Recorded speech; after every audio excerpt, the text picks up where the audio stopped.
sa hirap, sa takot, samantalang dapat paminsan-minsan lang nating nararanasan para payamanin ang ating diwa. So loneliness and depression had almost become an epidemic. Napakaraming tao na mas malungkot kaysa masaya. Mas maraming araw ang nalulungkot kaysa nasasayahan, o kaya kung hindi man nalulungkot, at least hindi masaya. Sabi sa Panginoong Hesus sa John 10:10, I came that they may have life and have it abundantly, have it to the full.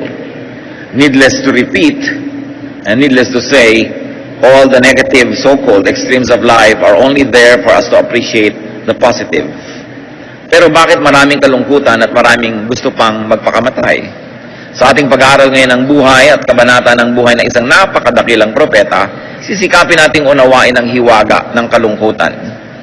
At sa pagsisikap nating unawain ito'y maaaring malutas natin ang mga pinagmumulan ng mga sarili nating lungkot o lungkot ng mga mahal natin sa buhay. Ama namin na Diyos ng kaligayahan, Diyos na mahiwaga at makapangyarihan, dalhin mo po kami sa iyong presensya. Buhayin mo ang Espiritu mo na nakatira sa aming katawan at na kami makiisa sa iyong Espiritu. Turuan niyo po kami, buksan ang aming mga spiritual eyes and ears so we can be fed in a spiritual way. Forgive us our sins, cleanse us all our iniquities, O God. Make us whole, enable us to partake of your divine nature. Allow us to be one with your Spirit through our Lord Jesus. Dalangin namin, mangusap kayong may kapangyarihan. Ang hiwaga nyo, ipagkaloob nyong maunawaan namin, maging sa maliit na paraan sa sandaling ito, at nang madagdagan ang aming pagiging kawangis at kamukha ninyo. Allow us to grow in your image so that we can change and transform to become more and more like you. Father, speak in power and authority, in splendor and majesty, yet speak to us in simple terms so we can digest and understand and benefit from your word. Lead us, be our speaker, protect us from lies and falsehood, preserve our health, strengthen our bodies, sharpen our minds. We like to receive blessings from you. As we bring you offerings and thanksgiving and gratitude, O God, let your blessings abound in our hearts right now. We seek you in the name of your Son, our Lord and Savior, Jesus Christ. 1 Kings 19 verse 4. He, meaning the prophet Elijah, came to a broom tree, sat down under it, and prayed that he might die. I have had enough, Lord, he said. Take my life. I am no better than my ancestors. Isang napakadakilang lalaki at napakadakilang propeta, dumating sa puntong gusto niyang mamatay. How come a great prophet got so unhappy, so sad and so depressed that he wanted to die? Parang hindi mo inaasahan yan sa isang propeta. Pero kung hindi natin inaasahan, mayroong pagkakamali ang paningin natin sa mga hinirang at mga instrumento ng Diyos. Ang mga dakilang mga instrumento ng Diyos, mga tagapagturo, mga propeta, mga dinaduluyan ng kanyang espiritu upang maging blessing sa iba, ay hindi exempt, hindi puwera sa mga lungkot, sa mga hirap, sa mga kuminsan ay takot. Sa kadalasan, mas sensitive ang mga mas espiritual at mga instrumento ng Diyos. Kaya mas higit lalo silang nauuga, higit mas lalo kuminsang natatakot, higit lalong naapektuhan ng hirap, ng lungkot, ng pangamba. Sapagkat sa mamagitan ng kanilang sensitibong espiritu, natuturuan sila ng Diyos na maging mahusay na mga pastol, mga tagapangaral at tagaturo, dahil nararanasan nila higit kanino man ang mga problema ng tao. Kaya hindi dapat paghanapan ang ating mga spiritual leaders to be supermen and superwomen as if they were exempted from the ravages of life. But in fact, they are even more sensitive. The spirit that it is in the Lord sensitized them even more so they could be relevant and they could be kind and they could be good teachers. Ano naman ang maituturo ng walang pakiramdam at manhid? Paano aakayin nung sobrang laging mabuo ang loob yung mga natatakot? Paano niya uunawain ang mga nangangamba? Kaya pati ang Panginoon, sinabi, lahat ng temptation, dinanas niya upang sa pamamagitan ng anak ng Diyos, ang Diyos na espiritu at hindi physical, malalong maunawaan at maranasan ang dinaranas ng mga taong tulad natin na physical at spiritual din. Siyempre, alam ng Diyos lahat yan, pero kumbaga alam lang niya yun sa teorya kasi hindi naman talaga nangyayari sa Kanya dahil hindi siya physical. Kaya kinailangan ng Diyos sa Kanyang lalong pagpapahalaga at pag-ibig sa atin, ipinadala ang bahagi niya, ang kanyang anak na tinatawag natin, upang saluhan tayo sa ating pagkalupa at pagkatao. At habang nananatili siyang nakasalo sa Diyos Ama sa langit sa pagka-espiritu, kasalo natin sa pagkalupa, kaya siya ang nagiging tulay natin na mga lupa at espiritu doon sa espiritu lamang na Diyos. Kaya dinanas ng Panginoon lahat ng pagsubok at lahat ng pasakit at hirap. At nang sa ganoon, ang Diyos Anak ay bumalik sa piling ng Diyos Ama, lalong-lalo na ngayon na nauunawa at na-appreciate ng Diyos na Espiritu ang kalagayan natin. And the Bible says, and God remembers that we are dust. At yun din ang dapat nating maalala tungkol sa ating kapwa, na yung asawa mo, yung anak mo, magulang mo, yung pastor mo, yung mga tauhan sa iyong buhay ay mga tulad mo ring lupa. At dahil doon, lumalawak dapat ang ating pangunawa, hindi ang panghuhusga sa kapwa. Bakit ginustong mamatay ng propetang ito?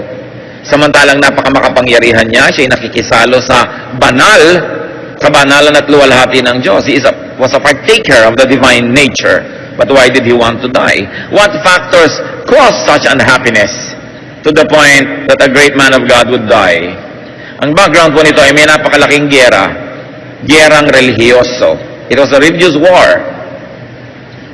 May bagong reyna sa bayan ng Israel, si Jezebel, foreigner. May iba siyang sinasamba, si Baal. At dinala niya sa Israel ang daan-daan na mga pare at mga propeta ng kanyang relihiyon. At isa-isa niyang ipinapatay ang mga propeta ng Israel. Nananaig ngayon ang kadiliman, nananaig ang pagsamba kay Baal, at napakalaking religious war ang nagaganap. At yun ang background ng kasaysayang ating tutunghayan. Noong humarap ang propeta sa hari na asawa ni Jezebel, kamping-kampi na ang hari sa kanyang asawa. At nabulag na siya sapagkat siya ay sumusuporta na sa bagong relihiyon na ito, sa pagan religion at sa pagsamba kay Baal. 1 Kings 18:16 to 19. King Ahab went to meet Elijah.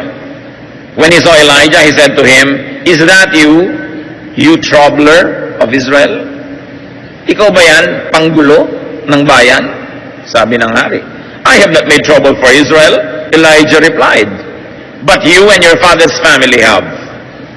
You have abandoned the Lord's commands and have followed the Baals." Sabi, sinong panggulo sa atin? Kayong mag-anak. Sumunod kayo kay Baal. Ginulo niyo ang ating bayan, ginagalit niyo ang ating Diyos. Verse 19, "Now summon the people from all over Israel to meet me on Mount Carmel, and bring the 450 prophets of Baal and the 400 prophets of Asherah who eat at Jezebel's table." So ang reyna ay tumataguyod ng 850 prophets of Baal. Samantalang ang tingin ni Elijah, siya na lang ang natira dahil nilipol, inubos na ang mga katulad niyang propeta ni Yahweh. Lingit sa kanyang kaalaman, meron pa naman ng mga natira at ikinubli ng mga supporters sa mga kuweba. But let's study Elijah's unhappiness. At sa pagtatangka nating unawain yun, ay mauunawaan din natin ang ating mga sarili at ang ating mga mahal sa buhay. What were some of the roots of Elijah's unhappiness? One was rejection. Yan ang isang pinag-ugatan ng kanyang lungkot. The king rejects him, the establishment was rejecting him. At kuminsan kahit alam mong kakampi ang Diyos, kakampi mo ang Diyos, may epekto pa rin sa iyo pagkagalit sa iyo ang tao at hindi ka kakampi. There was misunderstanding. He was being called a troublemaker. Isa yung malakas magpalungkot, yung hindi ka nauunawa. There was disconnection from the king, from the people, and from his fellow prophets. Wala siyang komunikasyon sa kanyang mga kapwa-propeta. Ang palagay niya ay siya nag-iisa na lang. And of course, there was disappointment. He was very disappointed with the king, who was supposed to be an instrument of God, but this time this king was becoming the instrument of his wicked wife, Jezebel. And he also faced a very big opponent. 850 prophets ng kabilang partido. Nakakalungkot ang mga ganong bagay. San mo man tingnan. 1 Kings 18:20 to 21. "So I have sent word throughout all Israel and assembled the prophets on Mount Carmel. Elijah went before the people and said, 'How long will you waver between two opinions? If the Lord is God, follow him. But if Baal is God, follow him. But the people said nothing. Ang panukala nitong si Elijah, ipunin mo ang buong bayan, tawagin mo rin ang 850 prophets ng asawa mo, magkita-kita tayo sa bundok ng Carmel. Ito isang banal na lugar kung saan napakaraming himalaang naganap at ngayon magkakaroon ng malaking showdown. Magkakaroon ng paligsahan. At inipon nga ng hari ang mga tao. At sabi nitong propeta, ano ba kayo? Parang wala kayong pagkakakilala sa ating Diyos. Kung si Yahweh ay Diyos, kung ating Panginoon Diyos ay Diyos, siya ang sambahin nyo. Ngayon, kung si Baal ang Diyos, siya ang sambahin nyo. Pero hindi pwedeng pareho. Hindi pwedeng dalawa. Hindi kayo pwedeng mamangka sa dalawang ilog. Yung mga tao naman, walang kakibu-kibo. So Elijah faced silence. He probably thought it was indifference and indecision of those around. Again, he suffered disconnection. The people were not responding. Walang kakibu-kibo. Nakakalungkot din yun. Dati pag nagsasalita ang propeta, enthusiastic ang response sa mga tao. Ngayon walang kakibu-kibo. Palibhasa, takot kay Jezebel. Natatakot sila. 1 Kings 18:22-24. Then Elijah said to them, I am the only one of the Lord's prophets left, but Baal has 450 prophets. Of course, malalaman natin later na hindi naman pala precise yung akala na yon ni Elijah. Prophets are not all-knowing. They can also have some details taken wrongly. Diyos lang ang perfect, not even the prophets, not even the apostles, not even those who were close to Jesus. Kaya kumisan may sinasabi sila, may itinuturo sila, susuriin mo rin, kasi Diyos lang hindi nagkakamali. Kahit mga propeta, pwedeng may mali. Sunod ka pala ng sunod dahil propeta yon, mali pala. Kaya dapat alam mo lahat, or karamihan ng katuruan, para malaman mo kung alin yung, ay mali ito, hindi naman talaga siya nag-iisa eh. May daan-daan pa na nagtatago sa kuweba. But meanwhile, we are analyzing what made him so sad. And one of that was he thought he was alone. Rightly or wrongly, he thought he was alone. Verse 23, get 2 bulls for us.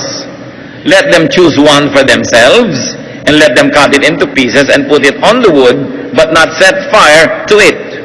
I will prepare the other bull and put it on the wood, but not set fire to it. So ano ngayon ang gagawin nila? Magkakaroon sila ng paghahandog, ng offering. At ang offering nila ay mga bulls, mga malalaking baka. At ang sabi nitong propeta, o mauna na kayo, total marami kayo, kumuha kayo ng 2 baka, isa sa inyo, isa sa akin. Atayin ninyo, pagputol-putulin nyo according to the requirement of the offering, kasi yon susunugin dapat yon eh. Ipapatong yun sa kahoy, sisindihan yung kahoy, masusunog yun, offering. Sabi, mauna na kayong gumawa niyan. Pero ihanda nyo lang lahat, katayin nyo ang baka, putol-putulin, ipatong ninyo sa panggatong, pero huwag nyo sisindihan ang kahoy. Verse 24, then you call on the name of your God, and I will call on the name of the Lord. The God who answers by fire, He is God. Then all the people said, what you say is good. Sabi ko, sige, itong hamon. Ihain ninyo yung inyong baka, tapos huwag niyong sisindihan ng kahoy. Tumawag kayo sa Diyos nyo. Pag biglang may umapoy, galing sa kung saan, di Diyos nyo ay Diyos. Kung sinong Diyos ang sumagot at maglalagay ng apoy dyan nang hindi tayo ang naglalagay, then siya ang Diyos. At tuwan-tuwa naman ng mga tao, wow, magandang boxing ito. No? At ringside ang buong bayan, manonood sila. But up to the point, what was Elijah's social standing? It was that of aloneness. He was alone. Parang siya lang laban sa buong bayan, laban sa daan-daang mga propeta ng kalaban, at laban sa hari at sa reyna.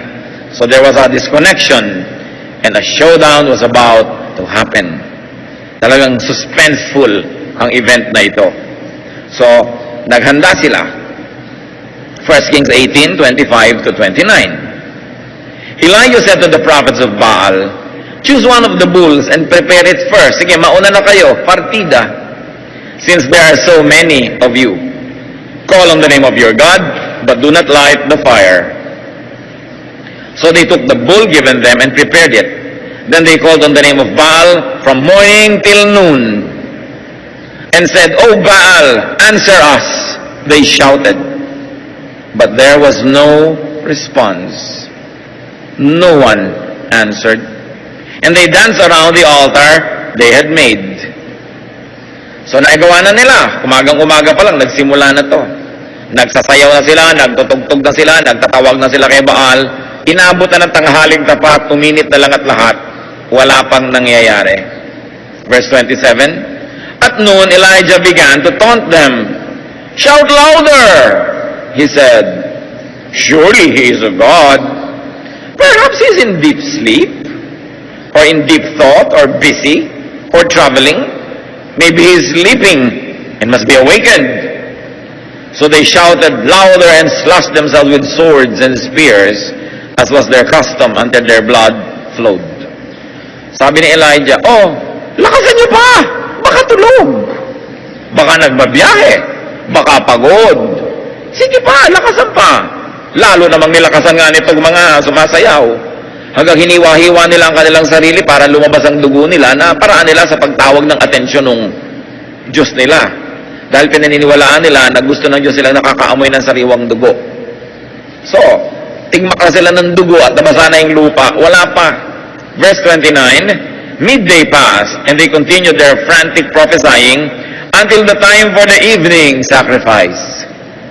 Maghapon na to. Didilim na, oras na para sa tunay na oras ng pagbibigay ng mga handog sa Diyos ng Israel. But there was no response, no one answered, no one paid attention. Anong nararanasan dito ni Elijah? He experienced strife. Siyempre may contest. And there was grave intensity.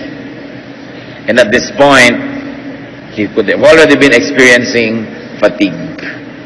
Maghapon na yan, magdamag pang nakaraan nung kahapon, so pagod na siya, may contest, lahat yan nakaka-contribute sa naging kalagayan niya na sobrang kalungkutan later.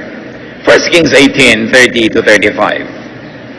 Then Elijah said to all the people, Come here to me. They came to him, and he repaired the altar of the Lord, which was in ruins.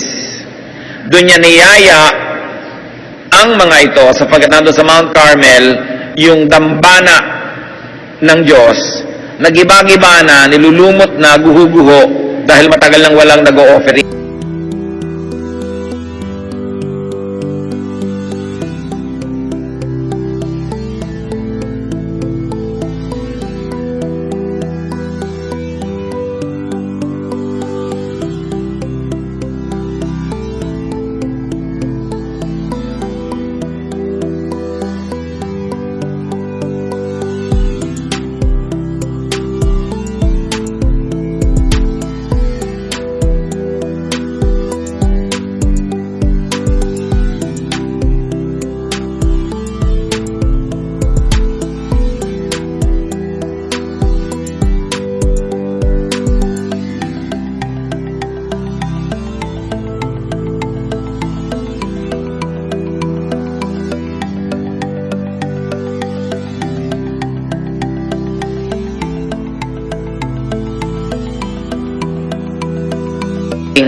Walang nagre-repair, walang nag-aayos. Elijah took 12 stones, one for each of the tribes descended from Jacob, to whom the word of the Lord had come, saying, Your name shall be Israel. With the stones he built an altar in the name of the Lord, and he dug a trench around it, large enough to hold 2 seahs of seed. He arranged the wood, cut the bull into pieces, and laid it on the wood. Then he said to them, Fill 4 large jars with water, and put it on the offering and on the wood. Do it again, he said, and they did it again. Do it a 3rd time, he ordered, and they did it a 3rd time. The water ran down around the altar and even filled the trench. It's very cinematic. Very dramatic. Habang lahat ay nanonood at naglalagay ng mga band-aid sa mga sugat nila, itong mga nabigong mga propetang hiwa-hiwa ang katawan at nagdugo ay wala namang sumagot. Eto ngayon siya, dahan-dahan niyang nirepair yung altar na bato. Mga patong-patong na bato lang naman yun eh. Kumuha siya ng mga 12 malalaking bato, pinagtumpok-tumpok. Naghukay siya ng parang kanal sa paligid ng altar niyang binuo. At sabi niya, at nagsibak siya ng kahoy, ipinato niya sa bato, inayos, at pinutol-putol niya yung baka, inilagay sa ibabaw ng kahoy, at pagkatapos ng sabi, humigib kayo ng tubig, damihan ninyo, buhusan ninyo itong karne, buhusan niyo rin yung kahoy, buhusan niyo rin yung bato sa ilalim ng kahoy, at ginawa nila yon hanggang umapaw ang tubig dun sa kanal na ginawa niya sa paligid. Parang merong moat. Sabi niya, puno na, gawin niyo pa uli. Inulit, pangatlong ulit, basang-basa ang lahat. No? Because there were 13 quarts of water that were used. So Elijah went through hard work. Mahirap yata siya gumawa lahat mag-isa pa. At performance level ito. Nakakapagod yan. So pagod na siya. Again, there's the issue of fatigue. 1 Kings 18:36 to 37. At the time of sacrifice, the prophet Elijah stepped forward and prayed, O Lord God, God of Abraham, Isaac, and Israel, let it be known today that you are God in Israel, and that I am your servant, and have done all these things at your command. Answer me, O Lord, answer me, so these people will know that you, O Lord, are God, and that you are turning their hearts back again. So there was tremendous pressure. Nag-fail na yung kabilang bahagi, yung kabilang partido, siya na lang ngayon ang na-under test.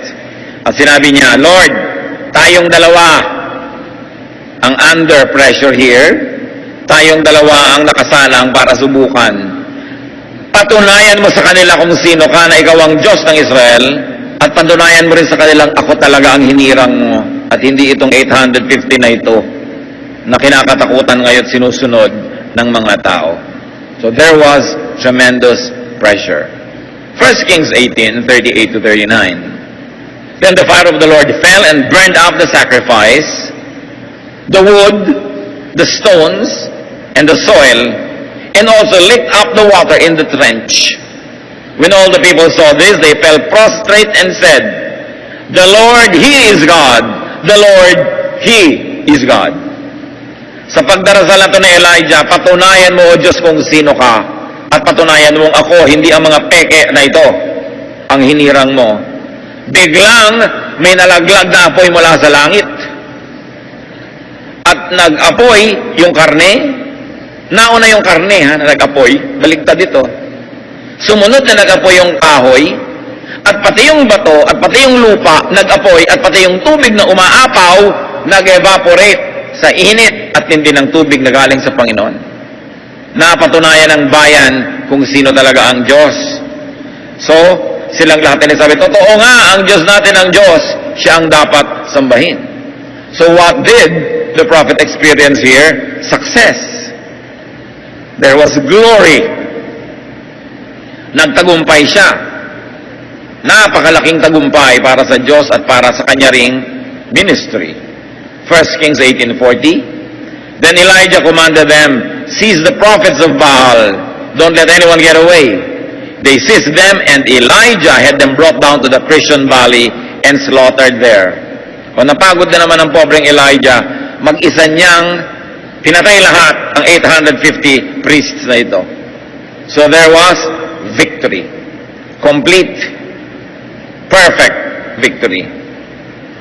But you know what? Success and glory could lead to unhappiness and depression. Akala nyo ba, kabiguan lang nakakapagpalungkot?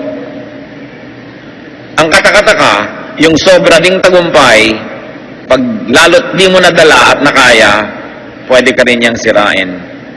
Kaya may mga rock stars, mga movie stars, politicians, statesmen, even religious leaders, and in our story, even the prophet Elijah, nalungkot magkatapos yung tagumpay. Hindi na kaya. Because there could be unhappiness after great glory. Kaya nakikita nyo yung mga artista kumisan, lalo sa tanghalan, sa entablado, pagkatapos ng kanilang huling palabas, may cast party. Kasi gising na gising pa yung electricity ng body nila sa palakpak, sa tagumpay, mahirap itulog yun. Kailangan ma-deflate ka, kumbaga sa lobo, halos puputo ka na, kailangan magbawas ka ng hangin dahan-dahan para hindi ka sumabog. And as we can see here, unhappiness is, among others, electricity. So Elijah was electrified by his victory, pero nabasa natin maya-maya gusto niyang mamatay. 1 Kings 18, 41 to 42. And Elijah said to Ahab, "Go, eat and drink, for there is the sound of a heavy rain." So Ahab went off to eat and drink. But Elijah climbed to the top of Mount Carmel, bent down to the ground, and put his face between his knees. Anong background nito, mga kapatid? 7 taon na hindi umuulan. May tagtuyot, taggutom, may salot sa bayan ng Israel dahil sa kanilang idolatry. At dahil muling nabuo ang dambana, ang altar ng Diyos, muling naparangalan ang kanyang propeta, muling nasamba ang kanyang pangalan, at muling nagkaroon ng offering dun sa altar na yon, magpapaulan na ang Diyos. At naramdaman yon ng propeta. Sabi niya sa hari, kumain ka, uminom ka, malakas ang darating na ulan. Ano yung konteksto? Mahaba ang biyahe mo, magbiyahe ka na pauwi. Kasi magkakaroon ng balaho, lahat ng natuyong lupa na naging alikabok, mababasa ng ulan, magkakaputik, hindi makakalakad ang chariot mo, ang mga kabayo mo, hindi makakatakbo sa makapal na putik. So kumain ka na, uminom ka, maghanda ka na, at umuwi ka na. Meanwhile, ang propeta hindi naman kumain. Pumunta siya sa bundok, at halos ilagay niya yung ulo niya sa pagitan ng dalawa niyang tuhod na siya'y nakatalungko. He was squatting, and his face nearly touched the ground. It was an act of deep worship and meditation of some of the prophets in the Old Testament. But there was hunger and thirst for him, na idinagdag pa sa kanya mga pagod, hirap na naranasan. Naging malungkot din siya, as we can see. And happiness is, among others, chemistry. Nakakalungkot din yung gutom ka. Kaya maraming mga sobrang nagda-diet na de-depress. Hindi nila alam, kaya ang lungkot-lungkot ko, yung bewang ko, 22 na. No? Yung pala habang lumiliit yung bewang, pwede yan ma-depress ka kasi kulang ka na talaga sa nutrients.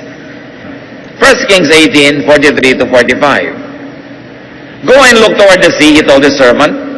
And he went up and looked. There's nothing there, he said. 7 times Elijah said, go back. The 7th time, the servant reported, a cloud as small as a man's hand is rising from the sea. So Elijah said, go and tell Ahab, hitch up your chariot and go down before the rain stops you. Meanwhile, the sky grew black with clouds, the wind rose, a heavy rain came on, and Ahab rode off to Jezreel. So nangyari, umulan.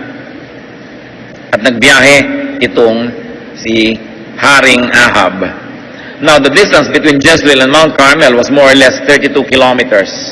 And the Bible tells us that this prophet Elijah, after a very, very tiring day, ran ahead of the chariot and went and reached Jezreel ahead of the king. So, nagtatakbo pa siya. So, there was exhaustion. As you can see, happiness or unhappiness is also fatigue. Pag sobra kang pagod, may tendency ka ring ma-depress. 1 Kings 19, 1 to 4, nakita si Ahab at ang kanyang asawa. Sabi siguro ni Jezebel, ano, patay na ba si Elijah? Now Ahab told Jezebel everything Elijah had done and how he had killed all the prophets with the sword. So Jezebel sent a messenger to Elijah to say, may the gods deal with me, be it ever so severely, if by this time tomorrow I do not make your life like that of one of them. So, nabalitaan ni Jezebel na namatay ang lahat ng kanyang mga kampon. Nagpadala siya ng mensahe dito kay Elijah. Text siya agad, Elijah, bukas patay ka. Kung anong nangyari sa mga prophet ko, gano'n din ang mangyayari sa iyo. Verse 3, Elijah was afraid and ran for his life. Nakita niyo to? Matapos yung tagumpay, yung napaka-dramatic na pagpapakilala ng Diyos kung sino siya, Elijah was afraid and ran for his life. Ngayong pang patay na yung 850 prophets, ngayong pang bumalik na ang debosyon ng Israel sa Diyos, ngayong pang siya na uli ang kinikilalang propeta, natakot at nagtago. When he came to Beersheba in Judah, he left his servant there, while he himself went a day's journey into the desert. He came to a broom tree. Bumalik na tayo sa binasa natin kanina sa simula. He came to a broom tree, sat down under it and prayed that he might die. I have had enough, Lord, he said. Take my life. I am no better than my ancestors. So what added to the brew, there was threat to his life. Meron din naman dati na. And there was fear. Meron na rin naman dati na. Pero anong dumagdag? Kasi nagkahalo-halo na lahat. Yung tagumpay, yung takot, yung pagod, yung gutom, yung hirap, nagkahalo-halo. It was too much ministry. Kaya sabi niya, I have had too much. Nasobrahan. So pati yung propeta, nung nasobrahan, na-depress. Gusto na niyang mamatay. Ba't natin ito pinag-aaralan? Para masuri natin our own unhappiness. The roots of our unhappiness can be the same as that of Elijah's. Where did unhappiness come from? Because unhappiness can come from one, rejection. Tulad niya, pag nare-reject tayo, we can be unhappy. Lalong-lalo if you experience rejection in childhood. Lalong-lalo kung ang isang babae became pregnant out of wedlock, nire-reject kumisa ng mga lola't lola niya, ng mga kamag-anak, paabot mo yan, ipalaglag mo yan, etc., etc. So, nararamdaman ng bata. At kung minsan nagkakaroon yun ng psychological effect sa kanya hanggang pagtanda. Kung tayo ay nakaranas ng rejection, ganun man o lighter ways, parang may mas maganda kang kapatid, parang siya yung paborito, parang may mas matalino kang kapatid o pinsan, siya lagi napupuri. Kung tayo ay nakaranas ng rejection, you know what you do?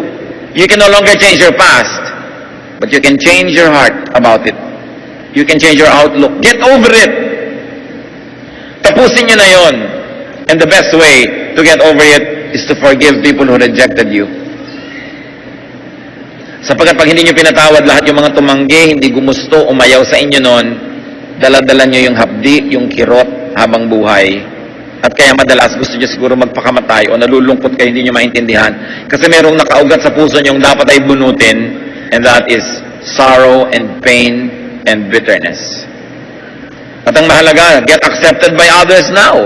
Become more acceptable. Kung nagkulang noon ang pagmamahal sa atin ng mga tao, sikapin nyo ngayon na mahal naman kayo ng iba, maging kamahal-mahal kayo. Mas maging maganda ang ating ugali. Tayo'y makibagay, makisama. At nang sa ganon, mas matanggap tayo para makatakas na tayo dun sa hindi ako minahal noon, kawawa naman ako noon, puwera ako noon. Noon na yun eh. At sa lagay, naapektuhan ka na noong araw, hanggang ngayon, maapektuhan ka pa. Bukas, maapektuhan ka. Next year, maapektuhan ka rin. Paulit-ulit ang kalugihan mo. Kailangan mong palayain na yung sarili sa tulong ng Diyos. And the best way is to forgive everyone who rejected you. And then accept as much love now, being more and more lovable.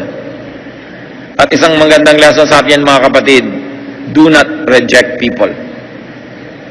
Lalo kayo yung magulang, kayong lolo, kayo yung lola, walang kasalanan yung bata, kung bakit siya nandyan, huwag nyo i-reject.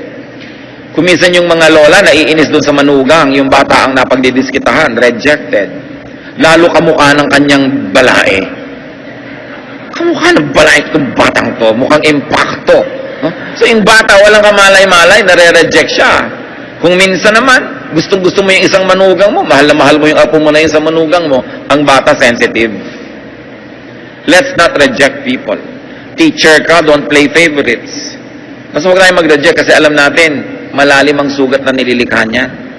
So as much as we would like to be free from the bitterness of being rejected, let's also set people free from being rejected. Yun ang lesson na matututunan natin dito. Para hindi iibigin ninyo o nino man na magpakamatay o mamatay dahil sobrang malungkot. And of course, there was disappointment on the part of Elijah about the king and the nation. Para hindi ka laging ma-disappoint, don't expect too much. Don't expect too much. At tayo naman, tulungan natin ating kapwa that they don't get disappointed with us. Do what you must. Perform your duty. Do your best so people don't get disappointed in us. And what's very important is to avoid disconnection. Get connected. Allow others to connect with you. Be accessible. And you also reach out to others. Talagang totoong nilikha tayo ng Diyos na ang kaligayahan natin ay sa piling ng kapwa din natin tao at sa piling ng Diyos. Kaya hayaan natin magkaroon tayo ng connection. Another unhappiness of Elijah could have come from aloneness. So what do we learn? Have a healthy balance of solitude and company. One of life's greatest pleasures is good company. Napakayaman mo, kapatid, kung meron kang kaibigan, kamag-anak, pinsan, kapatid, whatever, na masarap kasama, kayamanan yon. At lalo namang napakainam na ikaw ay maging dagdag na yaman sa kapwa dahil masarap kang kasama. Pero kung ikaw ay judgmental, pintasera, lagi na lang may reklamo, mahirap kang kasama, dinedepress mo ang iyong kapwa nun. And at the same time, madedepress ka rin. What about strife and fatigue? We have to learn to have peaceful relaxation and peaceful coexistence with people. Na hindi tayo nakikigyera lagi. Choose your battles para hindi ka laging maraming kaaway, kagalit. Nakaka-stress yan. At kumisan, pag nagkasama-sama lahat, gusto mo na rin mawala sa mundong ibabaw. Pressure also added to his unhappiness. So we choose our battles whenever we can. Huwag kang likha ng gulo. Huwag kang pangako ng pangako. Nakaka-pressure yon. Don't be a guarantor kanino mang utang kasi sobrang pressure na nakadagan sa'yo. Kailangan matuto ka mabuhay na konti lang ang pressure. Don't say yes to every invitation. Don't accommodate everybody because you will be pressured. Pinipili mo lang yung talagang gusto mo at kung may paminsan-minsang ayaw mo pero dapat, konti lang yon, hindi marami. At isa yan sa mga dapat nating matutunan mga Pilipino, sobrang kasing mababang loob tayo, sobrang mabait, to say no. Lagi na lang tayong yes, tapos ikaw yung nagdurusa. Part of the freedom that God wants to give you is for you to be free from needless pressures. At isa pa na dapat nating bantayan, glory. Victory.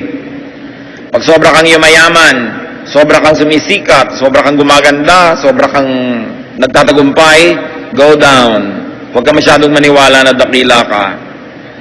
And very importantly, how do you get the pressure of glory from your shoulders? Share it with other people. Share the credit with other people, especially with God. In fact, give God the glory. Para hindi ikaw nagbubuhat ng glory na yon. Kasi ang kabiguan at tagumpay, pareho yung mabigat buhatin. Marami sa atin, marami ng practice sa kabiguan. Kasi mas maraming kabiguan kaysa tagumpay eh. Kaya pag nabibigo ka, nalulungkot ka lang pero hindi ka natutumba. Pero marami ang hindi nadadala at hindi nakakaya yung tagumpay. Doon sila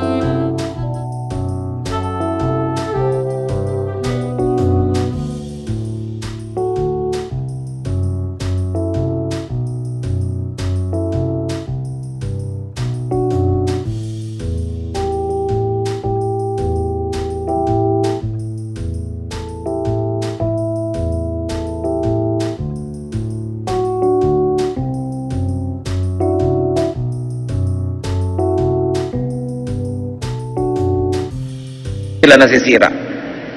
Kaya kung minsan, ang hinihiling mong tagumpay sa Diyos, pag hindi niya ibinigay, pasalamat ka rin. Kasi alam niya yung load limit mo. Wawasakin ka lang ng sobrang tagumpay, kaya ang ibibigay lang sa'yo yung kaya mong dalhin. Even God's no answer is a blessing dahil alam niya ang ating kapasidad. What about his hunger and thirst? So alam na natin yung solusyon. Eat and drink properly. It's not enough to just eat or drink properly, yung tama sa'yo. Yung mga sobrang maingat ka sa katawan, kinoconsider pa nila yung kanilang blood type. Hinahanap nila kung anong bagay sa blood type nila na pagkain. Body type nila. Yung kanilang lifestyle, binabagay din nila. Hindi naman yung diet, halimbawa ni Jane Fonda, bagay sa'yo, eh hindi ka naman si Jane Fonda. Diba? Ikaw si Jane Fonda. So si Jane Unan, iba na naman yun. Hindi kayo pwedeng pare-pareho. Kung yung ginagaya yung mga model, magkaiba naman. Tsaka yung mga model, alam nyo, lalo yung mga nakikita nyo sa TV, lumalaban ng mga bikini open. Mga 2 araw yung hindi umiinom ng tubig, dehydrated na dehydrated, para ma-define yung mga muscle nila. Walang katubig-tubig ang katawan. Kaya kadalasan, pagkalabas nila doon sa backseat, mga natutumbat na hihimatay. Kasi talaga ang pagde-deprive sa sarili para pumayat. Ba't yung gagawin yun? Paparusahan nyo ang inyong sarili. No? So, kailangan, may body type ka, may comfortable weight ka. Kung talagang yun, you cannot be somebody else. And you must not depress yourself trying to be someone else. At isa pa pong nakita natin dito kay Elijah, fear. So, deal with your fears. Uproot, or at least minimize if you cannot conquer your fears. Dapat yan, inilalagay sa lugar. What are more insights into the cures to unhappiness and depression according to the experience of Elijah? Nasabi na natin, dagdagan pa natin, na lalong-lalo ngayon nakabase sa kanyang karanasan. 1 Kings 19, 5-8. Tuloy ang kwento. Then he lay down, matapos siya sabihin, Lord, gusto ko nang mamatay.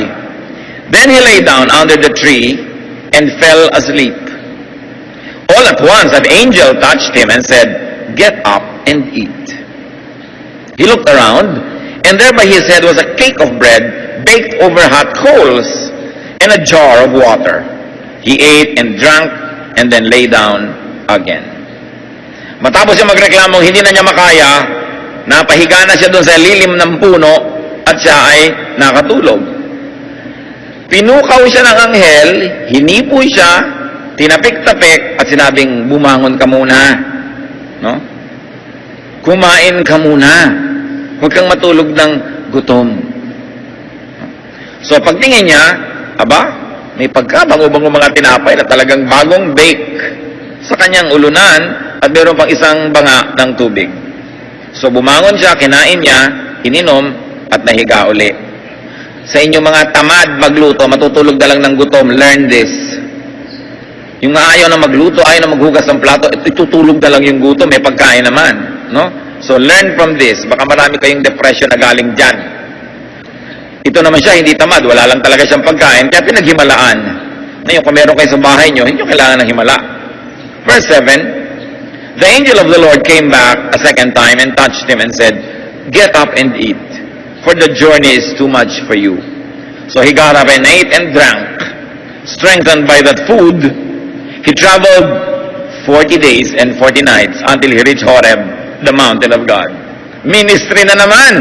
Balik na naman siya sa dati. Samantalang kanila lang gustong mamatay. Gutom lang pala. Kaya siya sobrang na-depress. Kaya dapat i-balance natin yan. Pinag-aralan natin yung unhappiness. Tingnan natin yung kabaligtaran. Bakit siya na-revive? Because happiness is a tree. Kumisan parang maliit na detalye lang sa kwento. Naglakbay siya, iniwan niya yung katulong at naglakad pa siya mag-isa maghapon. Talagang gusto niya mapag-isa para walang makapigil sa kanya. Kaya alam niyo yung mga gusto ko magpakamatay, pag hindi ka dumating dito, magpapakamatay ako. Hindi magpapakamatay yun. Yung talaga magpapakamatay, wala siyang sinasabihan para maituloy niya ang balak niya. No?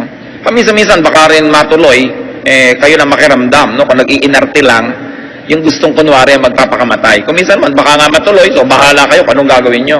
Pero nakikita nyo, yung talagang determined magpakamatay, walang sinasabihan yon. Ngayon, happiness is a tree, a shade, a comfort. Ano yan sa atin? Hindi naman lagi na lang literal na puno. Pag sobra na tayong stressed, malungkot, find your tree. Maybe it's a place. Maybe it's a condition. Maybe it's a vacation. Maybe it's a spa. No? Or a barber shop. Or shopping. Kung ano man yung tree. Nagbigay sa kanya yun ng ginhawa. No? And we should find trees in our lives. Sa katunayan, ang best tree, syempre, tao. Proverbs 17:17, a friend loves at all times, and a brother is born for adversity.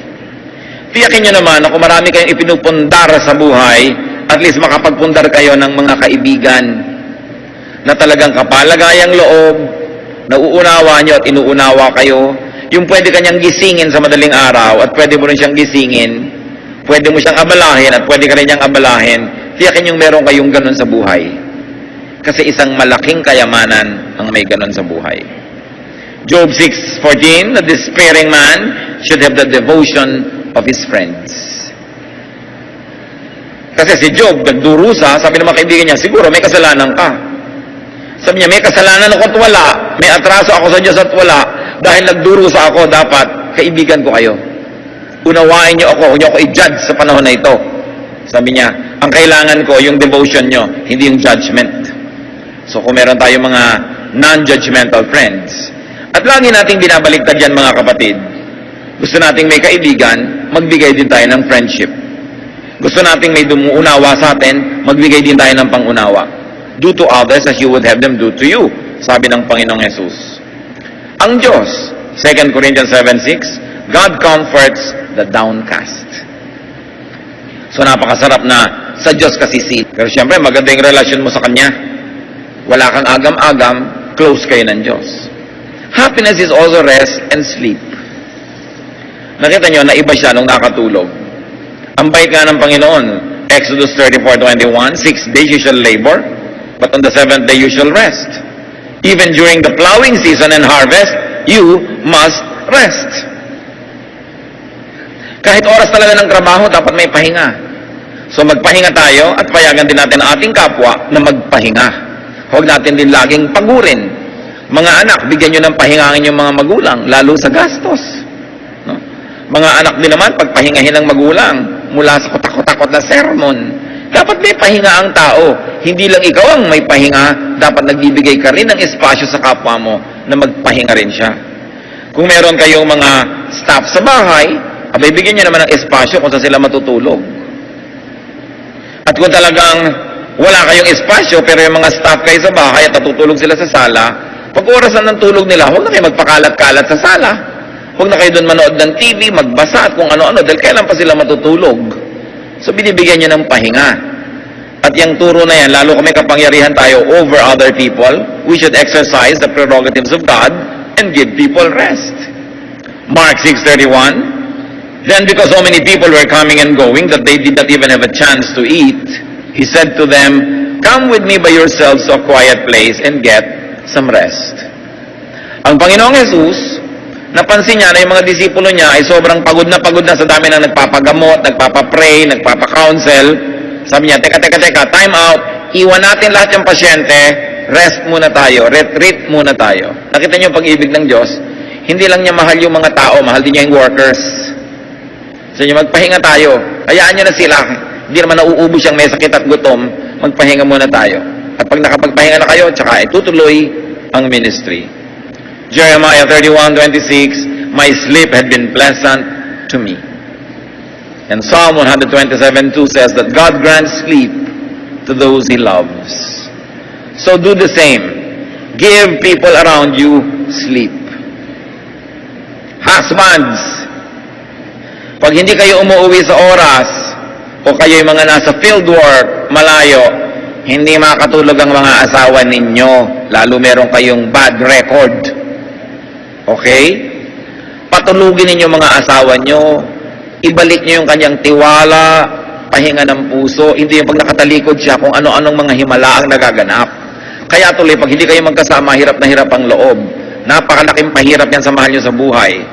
Kung ang Diyos, pinapahinga tayo, dapat kayo, kung sino man yung mahal nyo sa buhay, mga anak, patulugin nyo ang mga magulang nyo. Hindi yung alauna na ng umaga, wala pa kayo. Minsan alana, hindi na lang alauna, talagang alana, hindi na umuwi. No? Maawa kayo sa nagmamahal sa inyo dahil nag-aalala. Hindi yung sasabihin, safe naman ako, I'm okay.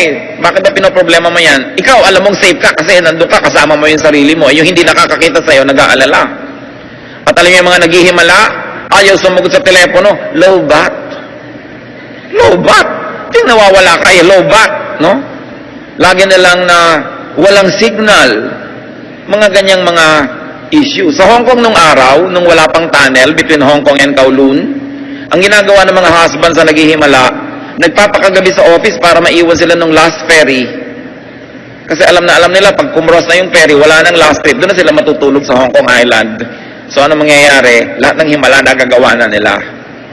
Yung naghihimala, laging may dahilan yan para mawala. Pag paulit-ulit yung mga lobat na yan, yung mga kung ano-ano, bumenta na yung mga ganyang gimmick. Pero ang point natin, pag may asawa kayo, may pananagutan kayo, dapat ang ibigay nyo sa kanyang regalo, mapayapa, matahimik ang loob, hindi nag-aalala. Napakahalaga yung pananagutan natin sa isa't isa. So you grant sleep to those you love. Hindi yung sila ay napupuyat tayo iisip. Proverbs 3:24, when you lie down, you will not be afraid. When you lie down, your sleep will be sweet. So give your loved ones sweet sleep by not making them worry about you. Also, we have seen in the story that happiness is connection. First of all, with people. 2 Timothy 1:4, I long to see you so that I may be filled with joy. Talaga ang ligaya natin, pinakamalakas nang gagaling sa kapwa natin, lalo't mga mahal natin sa buhay. Kaya mga kapatid, sobrang malaking tragedy ang policy ng ating pamahalaan to export people as overseas Filipino workers. Nakakatulong pansamantala. Naiibsan ang hirap pansamantala, pero ang social cost ng paghihiwalay. Yung pagkakalayo-layo, lalo nag-immigrate na forever, yung mga mahal mo sa buhay. Nagpapalaki ka ng anak, nagpapalaki ka ng mga pamangkin, mahal sa buhay, thinking makakasama mo hanggang ikailibing, yung pala hindi ganun ang mangyayari. Dahil sa hirap ng buhay, nagkakahiwa-hiwalay tayo. Kaya napakalaki ng pananagutan ng ating mga politiko na nagpapaandar ng gobyerno. Kailangan isa sa mga platform nila, hindi lang damihan ang market for overseas Filipino workers abroad. Dapat ibangon nila, palakasin ang ating bayan para hindi tayo kailangang maglayasang lahat. Dahil nagkakahiwa-hiwalay, malaking lungkot yon. Hindi lang dapat balik bayan, dapat walang alis bayan. Kung matino ang pamamalakad sa ating bansa. Ayaw nyo ba na magkaroon kayo ng mga katulong na Amerikano sa bahay? Ha? Yung iyaya mo, British, may accent, no? Ayaw mo ba na ang hardinero mo Hapon dahil gumagawa ng Japanese garden? Tayo na lang malaki gagawa nun, bagamat hindi naman yun masama. Kadakilaan nga. Pero hindi dapat policy pang matagalan yan because of the tragedy of separation. Ang sarap na kasama mo sa buhay ang yung mga minamahal. Kaya huwag kayong laging humahanga sa mga politiko na nagpaparami ng market for Filipinos abroad. Dapat gumawa sila ng market dito. Dapat ang mga tao hindi naaalis para lang mabuhay. Kailangang baguhin yung pamamaraan dahil sobra na ang lungkot na ibinibigay sa bawat isang tao niyan. Sabi sa Proverbs 27:10, do not forsake your friend and the friend of your father, and do not go to your brother's house when disaster strikes you. Better a neighbor nearby than a brother far away. Ipinapakita yung halaga na nagkikipagtulungan ka sa iyong kapitbahay. Kasi kung nakatira ka sa malayo sa iyong mga kamag-anak, dapat yung kapitbahay mo, parang kamag-anak mo yun. Kaya makipagkapwa ka. At huwag mong kakalimutan, kahit yung kaibigan ng tatay mo. Naging ganyan ka dahil yung tatay mo, sinuport ka, pero hindi mo alam, may kaibigan pala siyang nag-support din sa kanya. Sabi, tatanaw ka ng utang na loob, maging sa mga kaibigan ng iyong magulang. Kailangan mahalaga yan. And of course, if connection with people is very good, lalo naman yung connection with God. Acts 17:26-28. God determined the time set for them and the exact places where they should live. God did this so that men would seek Him and perhaps reach out for Him and find Him, who is not far from each one of us. For in Him we live and move and have our being. So at the very least, huwag natin kakalimutan na katira ang Diyos sa atin, ang Espiritu ng Diyos ay nasa atin, hindi siya malayo because God lives in us. And what happened to Elijah? He received an angelic touch. An angel touched him twice. Connectedness is important. So we touch people, we allow people to touch us, and very importantly, we touch God and we allow God to touch us. Luke 5:13, Jesus reached out His hand and touched the man. I am willing, He said, be clean. And immediately the leprosy left him. Luke 6:19, and the people all tried to touch Him because the power is coming from Him and healing them all. The healing power of touch. Kahit hindi ikaw si Jesus, hihimasin mo lang, hahagurin mo lang ang mahal mo sa buhay, yung nalulungkot, kahit wala kang sabihin, nakakapagpagaling yun. Mark 5:28, the bleeding woman thought, if I just touch His clothes, I will be healed. Touch people and allow people to touch you, not only physically, but very importantly, emotionally. What other source of happiness is there? Counsel, words, conversation.